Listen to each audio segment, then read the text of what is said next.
The reason we're doing this video is because Jay thought that I could offer you a great insight into what it would be like to have a father who is bipolar and what it's like to live with that.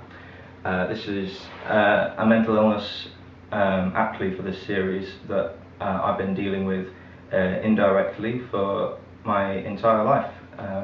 My dad was first diagnosed with bipolar when I wasn't even born. It was a year before my birth, and for about 10 years after my birth, I experienced my dad having very severe manic episodes, which led to him being hospitalised and sectioned forcibly by the police.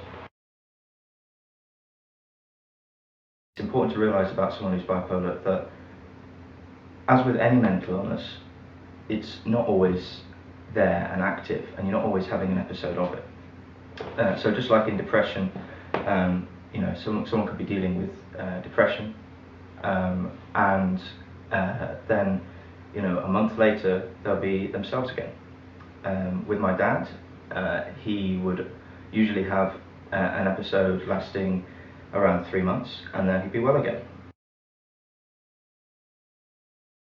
The reality is, the cold reality of it is that it will affect you and scar you forever. And it really has been one of the defining factors in my entire life as to who I am. And I firmly believe that the mental illness I've developed in the past, an anxiety disorder, was intrinsically linked to my father's illness. There's a coat that my dad owns that makes him look like a farmer, which I jokingly don't let him wear and say he mustn't wear because it makes him look mad. Now, to many people it won't make him look mad, it will just make him look like he's got no fashion sense. But to me it makes him look like a crazy person because that's the coat he wears when he's not very well. Okay, so there are really 6 different stages in which my dad goes through when he's about to have a manic episode. So the first is a life-changing event. As a result of this, you get very stressed. It's got to be a very stressful life-changing event, I've got to say. I mean, for example, my sister got married, and that wasn't really a worry. That was quite a happy event, and therefore my dad was absolutely fine. Now, number 2, my dad starts spending quite irrationally, and this could be as simple as buying us chocolates when they're unexpected, or there was one time when he spent £10,000 over, in fact, on flowers for my mum in just a week. Number 3 is heavily linked to the spending. The spending is really a manifestation of this, but this is increasing irrational thoughts. Number 3, irrational thoughts. Now, these irrational thoughts can be, again, very, very simple. So he can think that, God has a very set plan for his life. Now, anyone can believe that, and actually I believe that. My dad just holds to it very, very firmly, and to a greater extent when he is unwell. Number 4 is a serious lack of sleep. For anyone with a mental illness, sleep is incredibly important. It's very important to me. I'm sure it's very important to you. Now, for my dad, it's a catch-22 situation, because lack of sleep leads to stress, and stress leads to illness. Now, illness leads to lack of sleep. When my dad is unwell, he sleeps less than 3 hours a day easily for a number of weeks, and it only worsens his illness. And in fact, this is the primary thing that medication for someone suffering bipolar is for. It's to send them to sleep at night, essentially, to calm down their brain so that they can switch off. Now, number 5, very similar to irrational thoughts, but it's further than this. It's fantasy. So my dad can have a crazy thought while still being my dad, so that's point number 3. But point number 5, when it's really progressing, he experiences fantasy. He believes his irrational thoughts to the extent that he becomes them. He lives out these irrational thoughts. he starts setting up business meetings for his fantasy business.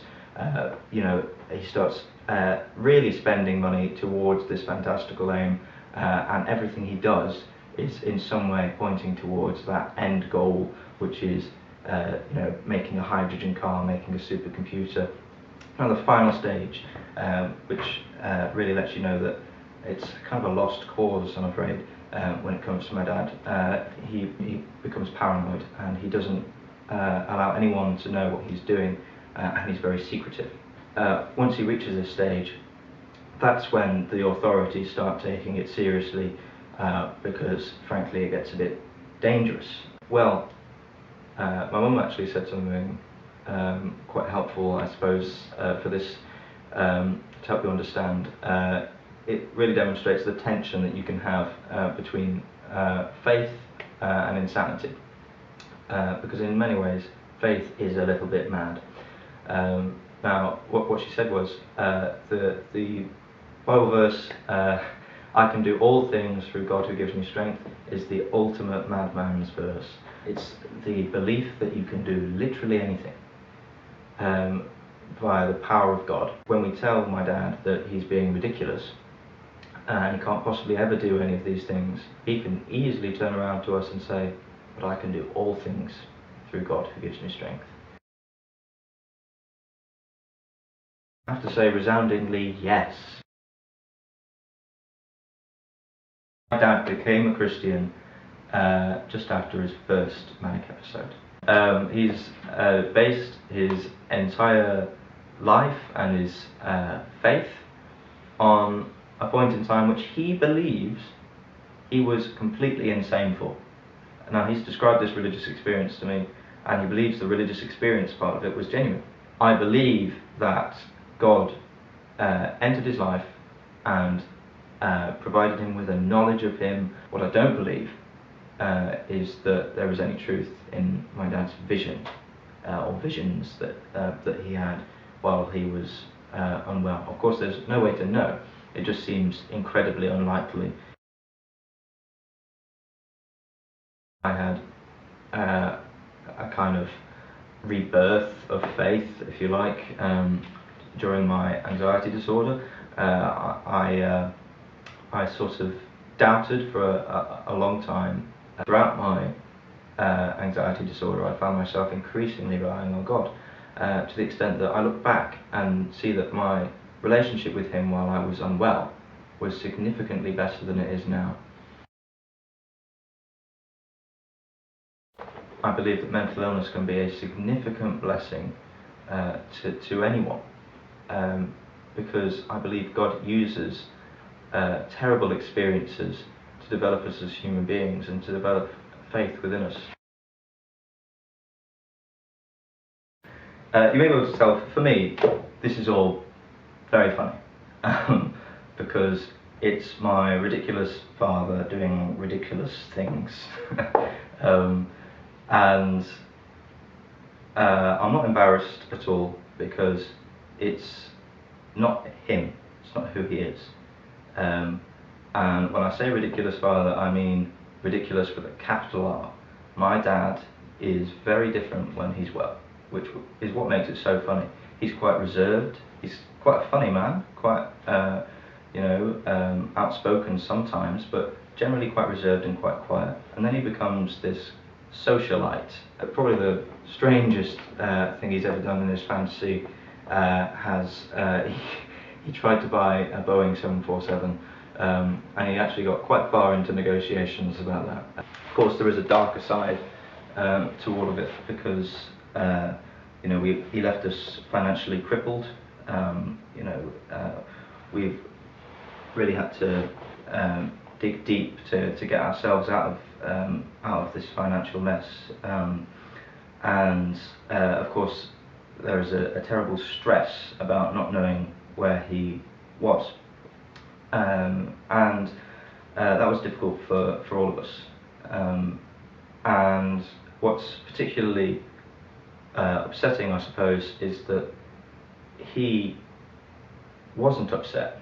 He couldn't be. He was incapable of. And when he was on an occasion sympathetic to what I was saying to him.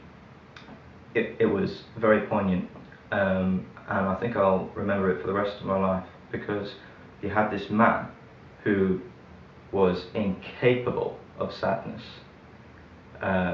just expressing the deepest sorrow about what he'd done to his family, and felt he had to do because he felt compelled to by God.